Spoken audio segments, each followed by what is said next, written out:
As a graffiti writer, one of your most natural allies out there in the streets are the people living on them. And one way to interpret this is, you can step to somebody that's living on the street that maybe doesn't have a lot of money, and you can pay them to be a lookout. But that's not what I'm talking about, and to be honest with you guys, I look at doing stuff like that is pretty exploitative. And there's other ways that graffiti writers exploit folks living on the streets and maybe dealing with issues related to substance, and that is asking this person if you can paint on them. And I definitely don't mean any of that when I say that street people are the graffiti writer's best ally. Graffiti writers have to understand that the general public doesn't see a hell of a lot of difference between people who sleep on the street and people who tag on the streets.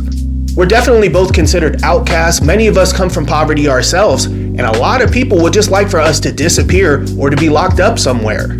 And instead of trying to exploit people or use your monetary advantage to humiliate somebody, I think when you see somebody out there living on the streets, sleeping on the streets, you just need to treat them with respect. And personally, in my neighborhood where I grew up, I knew most of the people that were long-term sleeping on the streets. I break them off with a little bit of money. My mom would definitely do the same. And I never needed the help of any of these people to look out for me or warn me of something about to happen.